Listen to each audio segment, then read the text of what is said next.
If you have a Bible this morning, I want to invite you to turn with me to Matthew chapter 20. If you have a Bible that you brought, getting your Bible out on your phone, Matthew chapter 20.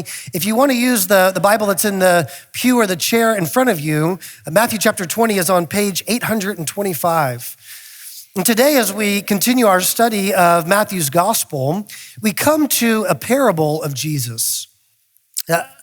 This parable that Jesus told, to me, when I read it, it seems like it's almost written like a joke. Like when you ever pay attention to comedians whenever they speak, whenever they're trying to get people to laugh, they have different ways of telling jokes. But one common way of telling a joke would be that there's something relatable that would draw people into a story, that they would kind of be able to picture, maybe they would know what's going to happen next in the story. But then all of a sudden, as the story goes, there comes to this kind of, probably the end of the story, there's this kind of surprise twist. There's this unexpected thing that catches you with your guard down, if you will. It's the punchline, usually, of the joke, that you're expecting the story to go one way or the person to say one thing, and something different comes out, and that's what makes you laugh, because you weren't expecting it. It catches you off guard, and so it evokes a response from you. In many ways, I feel like that's what Jesus is doing in this parable. Jesus is going to tell a story that begins in a very relatable way, at least for the people of his day and his culture. They could have really put themselves in this story and understood what was happening. But then all of a sudden, towards the end of the story, there is this twist. There's this surprise kind of ending. It's almost like a punchline, if you will. But the whole point that Jesus is doing this is not just to make us laugh, but rather to expose what's really going on in our hearts. You see, in this parable and in other ones that Jesus tells that kind of follow this format, the surprise, the twist, is often an act of extravagant grace.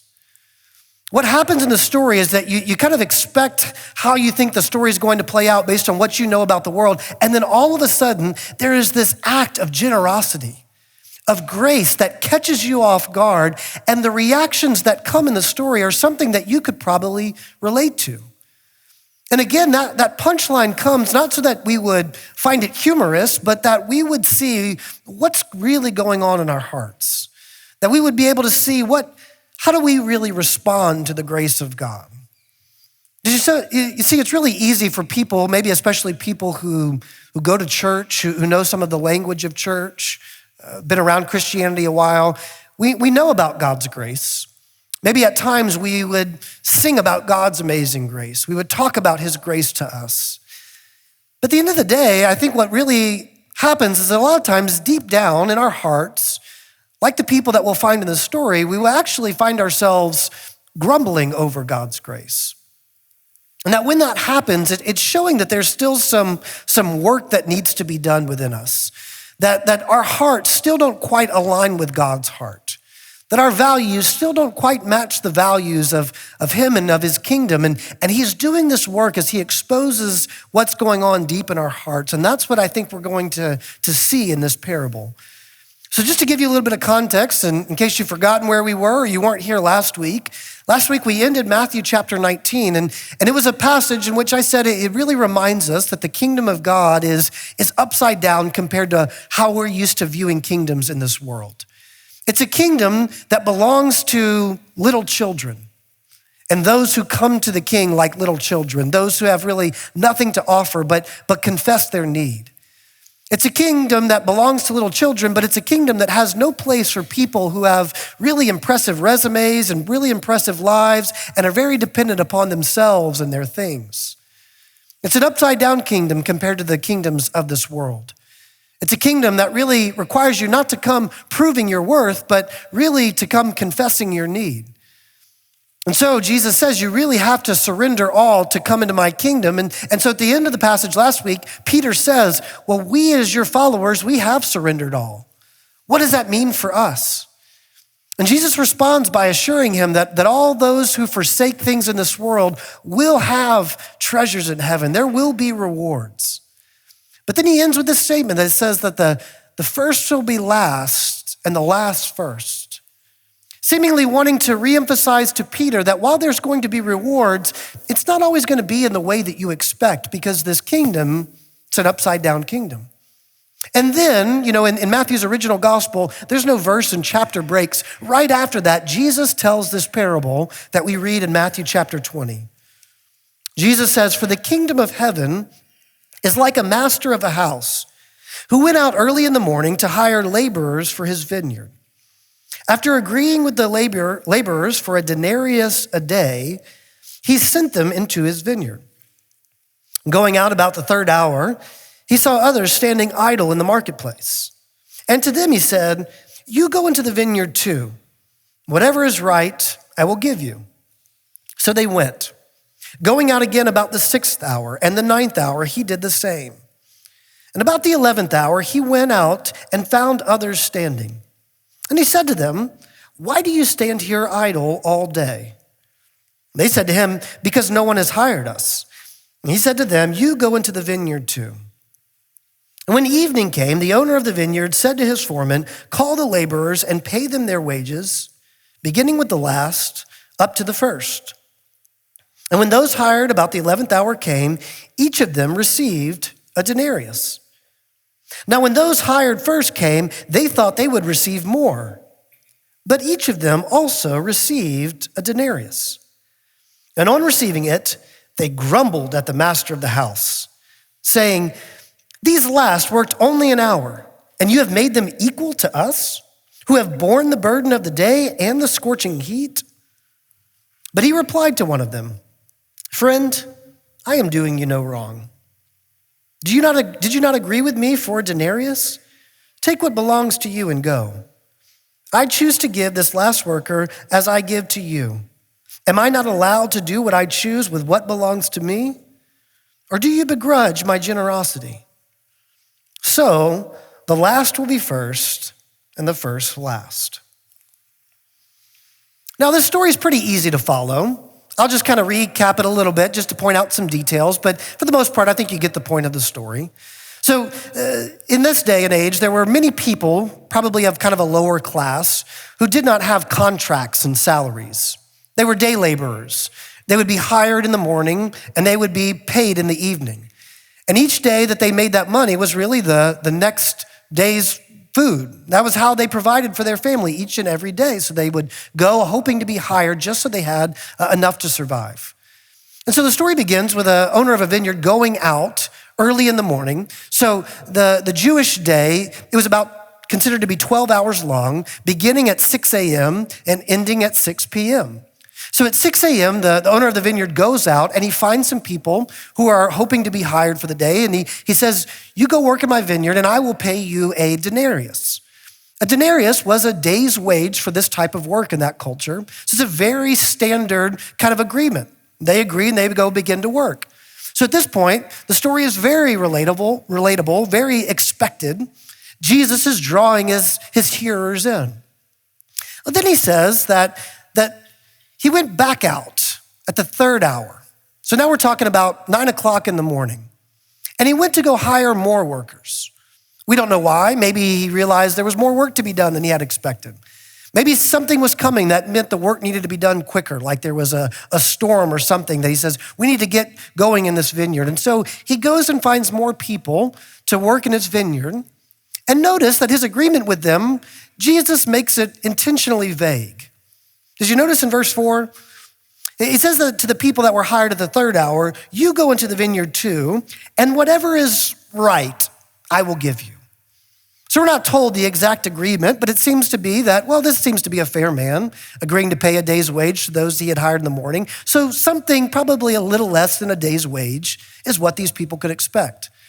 Well, then the owner of the vineyard goes back out at the 6th hour, the 9th hour. So now we're talking at noon, at 3 p.m. He hires more workers. And then it says he goes out at the 11th hour. So now we're talking 5 o'clock in the evening. The day ended at 6, 1 hour kind of left in the workday. And you have people who have been waiting around all day hoping to be hired. And they're just about to go home and tell their families, "I did not get any work today. Perhaps there's no bread for tomorrow." And these people are really desperate, and so they're waiting till the last hour, And the vineyard owner goes to them and he says, well, why haven't you gotten work? And they said, well, nobody's hired us. It's not that they were being picky, turning down jobs. It's not that they were lazy, just looking for a handout. These people wanted to work, but nobody had hired them. So the vineyard owner says, well, go and work. You have to imagine, these people are getting hired at the 11th hour. By the time they make it to the field and begin to work, it's almost quitting time. These people get there, they work just a little bit in the field. The hardest part of the day is already passed. Now it's time for everybody to come and receive that day's pay. And so the owner tells the manager, have the people come, the workers come, but let's start with the last and then move back to the first. Maybe that's a bit strange, but maybe you would think, okay, well, he's going to get the small payments out the way and then start to pay people more. But when those people who had come and worked for probably less than an hour and the easiest part of the day come, they make a full day's wage. So the people who have been there since 6 a.m. start doing some math in their head. They think, well, wait a minute. This guy must be rich. This guy must be generous. Imagine how much we are going to make. Until they get to the front of the line and they find that they too receive a denarius, a day's wage. And Jesus says this is their response. Verse 11, and on receiving it, they grumbled at the master of the house, saying, these last worked only 1 hour, and you have made them equal to us, who have borne the burden of the day and the scorching heat. This is why I've titled this sermon, Grumbling Over Grace. Because these people, they grumble. And I think if we're being honest, most of us could kind of see their point. Like, don't you, when you hear this story, you kind of think, I kind of agree with these workers who got hired at 6 a.m. I mean, imagine if you were at your job and you were doing the same type of work as other people, but you had borne all the burden of getting the project done. You had been there working 12 times as long as other people, but yet you all received the same pay. Probably most of us would say, that doesn't seem fair. I'm gonna file something with HR, right? Like I'm going to report this in some way. This doesn't seem the way to be the way that we should be treated. You see, what Jesus is trying to teach us here is that just like the people in this story, just like his hearers of the day, most of us actually have kind of deep down within us some legalism. You see, most of the time when we're in church and somebody mentions legalism, we think that just means it's about really strictly following the rules. Those people who are really focused on, following the rules, they're legalists. But really a focus on following the law or following the rules is more of the outworking of legalism. Actually, the true root of legalism goes deeper into our hearts and to our beliefs. The belief of legalism that's at the root is really the idea that I earn or keep God's love by something I do. That I am able to change God's affections for me, or at least influence them by the good things that I do. Yes, God is gracious. Yes, God is generous. He gives me more than what I deserve, but I do deserve some of it, don't I? I've earned some of this. This is the heart of legalism, that we can earn some of God's love, that there is this relationship that we have with God. And yes, he is loving, and yes, he is very gracious to us, but some of it is influenced by the good things that we do. And therefore, we would say probably some people are more deserving of God's love than others. You see, this is really where I think the Pharisees and the religious people of Jesus' day fell. Sometimes we can think about these people of Jesus' day and we think they had no concept of grace at all. They were all just about following the law. They didn't understand God's grace. I don't think that's quite the case. I think many of them really understood that God was gracious. Many of them believed that God blessed them in ways that they didn't deserve. I think they just believed that they deserved it a little bit more than some other people. That yes, God is loving, but they had done something to be more lovable to God than other people had. You see, this is the way that we so often think. We so often think that God keeps loving us in our relationship with him because we've done some things. We've read our Bible, we've attended church, we've given something away. We think that this is what kind of keeps the love coming from him. We think this is why he blesses us with certain things. So many times when we aren't receiving those blessings that we had hoped, we think, well, it must be because I wasn't doing something quite right. I wasn't pleasing him enough in this relationship. That's why he's not blessing me. You see, that's at the heart of legalism. When we start to think that maybe some people are more deserving of God's love. Yes, we all need forgiveness, but some people need a lot more forgiveness than others, we would say. That's at the heart of legalism. Even I think in the ways that we can operate in the church. Sometimes we say, well, look at me. I've been serving the Lord so faithfully for so many years. So many times I've been doing so much. I go above and beyond. I deserve a little bit more recognition. I deserve another position of power. Well, this person hasn't been serving that long, and yet they get honored, they get recognized, but here I am. Well, this person, they get to stand up front and speak to everybody, and I'm just serving where no one notices me. You see, I think all of this has to do with some heart of legalism, where we think we need to influence God for his love, for his blessings. And here's the thing, so often, I think this goes unnoticed in our lives. So often, a legalistic heart is not exposed until there's an act of extravagant grace. I mean, think about the workers in the story. Here they've been working all day, right? If they would have gotten paid first and received their denarius and walked away not knowing what those later workers made, they probably would have never realized what was going on inside their hearts. It took this act of extravagant grace to expose the legalism that was there. You think about the story of the prodigal son. It's a parable we looked at a few weeks ago when we were talking about having a relationship with God. Here's the older brother in the story in a relationship with his dad that we would probably say, looking later on in the story, it probably wasn't the best relationship. I mean, here he is serving day in and day out, thinking that is what's going to make his father love him. That's what's going to make his father give him the things that he wants and needs. But he lives that way each and every day, probably without realizing that that's a legalistic heart. It wasn't until the younger son returned, and there was this act of extravagant grace that exposed what was really going on there. This is why Jesus tells the story that he does. He's telling it in such a way to try to expose, to reveal what's really in our hearts. That so many of us, even if we know God's grace, even when we've been walking with the Lord for a while, so many times we still have some work to be done. Some transforming work of God to align our hearts to his. A change in our values to match the upside down kingdom. To really appreciate God's grace and generosity. And so Jesus, I think, tells us this parable to pull back the layers of our heart and to show us the way forward. How are we going to be people who are thankful for God's grace, not who grumble over God's grace? How can we break these legalistic tendencies, uproot them from our hearts so that we would live in a relationship with God that's not influenced by how we're acting and performing so well that he's going to love us and treat us better, but that we would see that our relationship with God is only by his grace? How can we do this? Well, I think it all comes really in the master's response to this grumbling. That's where I want us to look to see how can we change our hearts to be people who are thankful for grace rather than who grumble over grace. So the first step I think that needs to happen within us is that we must submit to God's sovereignty. One thing that needs to happen if we're going to be people who align their hearts with God, who align their values with God's kingdom, if we're going to be people who really appreciate or thankful for God's grace rather than getting upset about it, is we need to submit to God's sovereignty.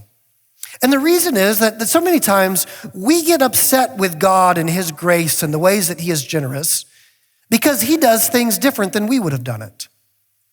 He acts in ways that aren't aligned with what we would have done, how we would have acted, how we would have treated people. And in those moments, we start to get upset with him. We start to question if he's really right. Notice what the master of the house says towards the end of his response. In verse 15, he tells the people that are grumbling, am I not allowed to do what I choose with what belongs to me? Like, did you forget here that this payment that I am giving out, it's all my money? Why are you so concerned with what I give to others? Isn't it my right to give away what belongs to me? You see, so many times we think that we're the master of the house. We think we should be able to tell God how he should give out his blessings and apportion his graces to people. So many times we think that God should really change and practice according to what I would do, how I would bless people. I don't know why we think that way. I mean, I know some of us probably, maybe people pay you for your opinion. Like maybe you're at a job where people really value what you say. You're an expert in your field. And so maybe people would say, hey, we're going to actually pay you. We want to compensate you for you telling us what you think. How would you have done this?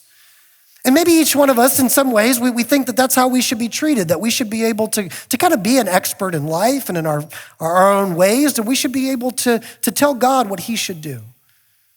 We have to remember that God is the one who is sovereign over all. God is the one who created all things. That when it comes to our relationship with God, we probably need to admit that we're not the expert.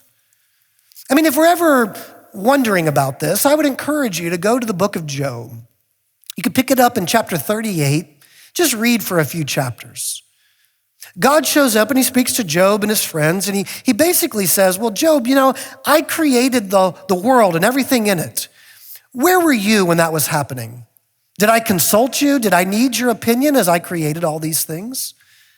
Job, I've created areas and spaces where people have not yet explored or discovered. I've created animals and beasts that people cannot tame or understand. But sure, give me your opinion on how I should conduct my world. You see, so many times we grumble at the way God does things because we think we should be in control. But it really comes back to us understanding God is the one who is sovereign. He is the one who has created it all. He is the one who owns it all. Doesn't he have a right to do with it how he pleases? One thing that we often forget is that we're only a part of God's kingdom by his sovereignty. I mean, you think about this story. Why did some people get hired at the first hour and some at the 11th hour? Was it because of something that they did? Or was it really only based on the choice of the master, of the vineyard owner? Well, why did some of us become Christians at a really early age? Why did some of us start following Christ at a young age and have spent our whole lives trying to follow him and serve him? And yes, we mess up, but we've been sacrificing a lot and doing a lot. It was only because of the sovereignty of God. It wasn't anything that we had done. Why do some people live rebellious lives, enjoying all the things that this world has to offer, doing whatever they want, and then at some point towards the end of their life, God gets their attention, brings them to salvation. They have maybe just a few years of serving the Lord. Why did that happen that way? Well, it was only by God's sovereignty. You see, our involvement in his kingdom really is all dependent upon him. If we're going to be people who don't get upset about how gracious God is to others, if we're going to be people who are thankful for the way that the Lord acts and align ourselves with him, we have to admit that he is God and that we aren't. We have to submit to his sovereignty. And I know if I say that, it could sound like I'm saying, well, he's just going to do whatever he pleases. It's true, the Lord does. But there are some religions, and I think some belief systems that would say, but we don't exactly know what pleases God all the time. He might act in this way sometimes, and he might act in that way sometimes. Some religions, I think, have a very kind of human view of God, as if he changes, he has different emotions, and he reacts to those things in different ways. But the Bible says that our God does not change, that he is the same yesterday, today, and forever. And so that as he is in control of all things, you can be sure that he is going to act in a way that is good. He is going to act in a way that is right and just. See, the second step that we need to take is that we can trust God's integrity. We must submit to God's sovereignty, recognizing that he is over all. We also must recognize that we can trust God's integrity, meaning he is good to all. He does what is right. There is no shadow or change or shifting within him. He always does what is right. He always does what is good, and you can trust that. He is trustworthy. He is a God of integrity. I mean, notice how the master first responds to these people who are grumbling about the way that he has given out wages. He says in verse 13, "Friend, I am doing you no wrong. Did you not agree with me for a denarius?" I mean, he's reminding them, haven't I acted in complete integrity towards you? What did we agree upon? That you would be paid a denarius for your work. What is happening? That's exactly what I am giving you. It's not like I said, oh, shucks, I gave too much to those 11th hour workers. No, I don't have enough to pay you. No, I am giving you exactly what I said that I would. You see, it's so important for us to be able to look to God and trust that he is going to do exactly what he said he was going to do. The problem is sometimes we don't exactly know what God said he was going to do. Sometimes we attribute promises to God that probably aren't there in Scripture. Sometimes we think, well, if God really loves me, then he's going to protect me from these trials and from these difficulties. Well, if God really is going to bless me, he's going to raise me up into positions of power, of influence. He's going to give me these things that I desire. But God never promises us those things in Scripture. He doesn't promise that we'll be free from trial and difficulty in this world. He does promise that through all those times, he will never leave you nor forsake you. God doesn't promise that you will always have positions of power or all the things that you aim for. What he does promise is that his grace is sufficient, that his power is made perfect in our weakness. See, we really need to know what God has promised us because this is the way that he is going to act. He is going to treat us with complete integrity. But it doesn't mean we're going to get all the things that we would have hoped for. It doesn't even mean we're going to get all the things that other believers are going to get. Sometimes we can compare ourselves to other Christians and we could say, wow, they seem to be receiving this from God. They seem to be blessed in this way. Maybe they're doing something that I'm not, or maybe I'm failing. Why doesn't God love me as much as he loves them? You know, I think about Peter. This whole parable was prompted really probably by a question from Peter. Peter asked another question of Jesus at the end of the Gospel of John. If you go read the last chapter of John, you'll find Jesus restoring Peter. Peter had denied Jesus 3 times. Jesus is now in this process of restoring him as a follower. And as he restores him, he tells him, listen, right now you get to kind of live how you want to live and walk where you want to walk. But one day, as you get older, people are going to direct you where they want you to go, and they will eventually kill you. And then he tells Peter, follow me. Peter looks around and sees John. He says, hey, what about him? What's going to be his outcome? Is it going to be the same? Is he going to have to die for you? And Jesus says, why are you worried about him? Who cares if he's still alive when I return? No, I've told you to follow me. That's where he leaves it with Peter. You see, so many times we can look around and say, well, why isn't God treating me the same way that he's treating this person?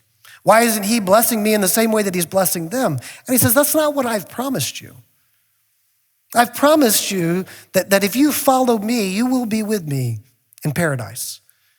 I promise you that I will never leave you nor forsake you.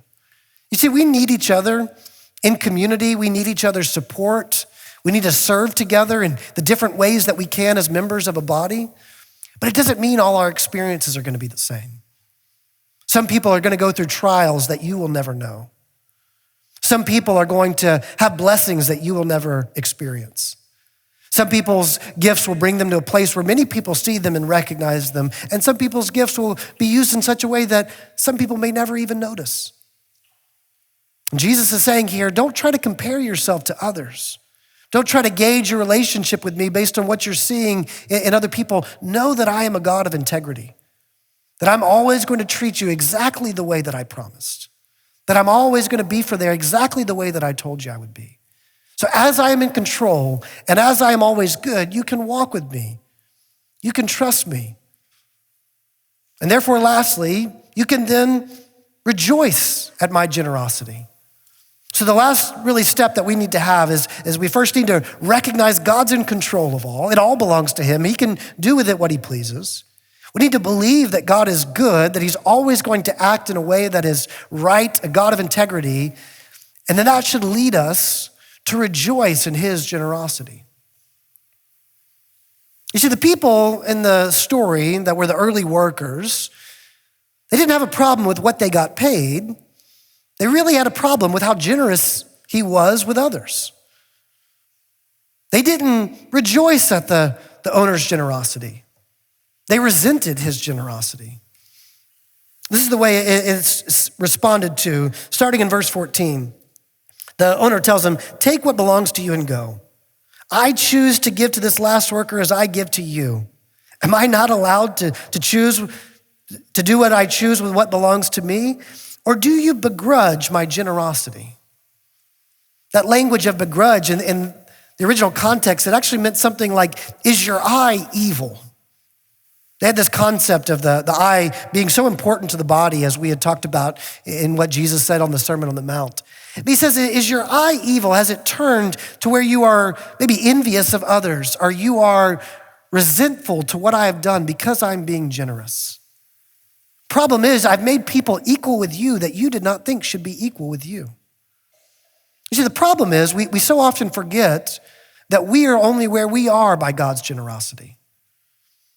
That the people who worked early on, all day, it was only because the master had gone out and hired them. They didn't show up in the master's vineyard saying, "Hey, we're ready to work." The master had pursued them and hired them, brought them into his vineyard. Same thing for those who were hired at the 11th hour. The master had pursued them, hired them, brought them into his vineyard. It's a picture of our relationship with God. That none of us have gotten our way to God, but that the God of the universe has pursued each one of us. That we are part of his workmanship. We are a part of what he is doing. We are part of his kingdom only by his generosity. When we start to think that we're more deserving of God's generosity or love than others, that's when we're going to be resentful towards his generosity. I think about the story of Jonah. We studied Jonah last year. And in Jonah chapter 2, there seems to be this great breakthrough for Jonah. I mean, he's been in this fish for 3 days, and he starts to pray to God in a really profound way. He makes even this profound statement that salvation belongs to the Lord, meaning he recognizes salvation is all of God. It's all an act of God's grace. But then, as he's vomited out of the fish and goes to Nineveh, it seems that he still really hasn't had the breakthrough that he needed. He starts to realize that, yes, salvation belongs to the Lord, but I think I was more deserving of that work than other people, the people of Nineveh. You see, this work of God's grace transforming our hearts, it's a process. It's one that we need to continually be transformed by, where we have to ask ourselves, do I rejoice just at God's generosity to me, or do I rejoice at God's generosity to others? Do I recognize that my relationship with God and all that I have from God is only by his grace? If so, then I will rejoice when others experience God's grace. But if I think that I've in some way earned it, contributed to it, then I will probably judge others and get upset when God is gracious to them. See, Peter wanted to know, we who have been following you from the very beginning, we who've abandoned everything to follow you, where do we stand in your kingdom? In fact, that question will come up really clearly in our next passage. Who's the greatest in your kingdom? Jesus is trying to let them know, listen, you're gonna be rewarded.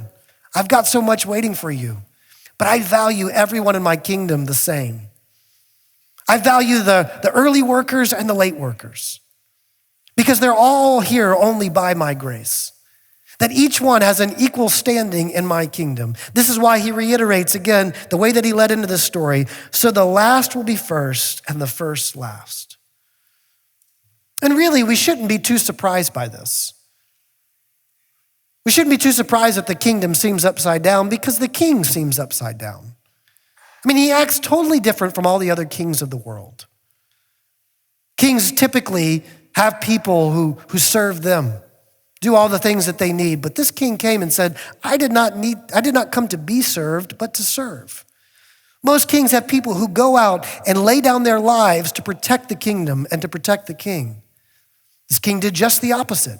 He went out and laid down his life to bring others into the kingdom. You see, I think this is the whole answer to how do we grow to be people who are thankful for grace and don't grumble over grace. It's to not set our eye on others and how God is treating them, but it's to set our eye on the King. If we look around constantly at others, what's the old saying? Comparison is the thief of joy. I mean, if we're looking at how God is treating others and blessing others, we're going to constantly be comparing ourselves and seeing, why is he being gracious to them in that way and not to me in this way, and all these different things. But if we will continually look at the King, we will be reminded of the grace that it took to bring us into the kingdom. We will be reminded of, while this is a free gift for us, it was very costly for him. When we keep our focus on the King, that's when we're going to be people who don't get upset and grumble over his grace, but we're able to be thankful and rejoice over his grace. Would you pray with me?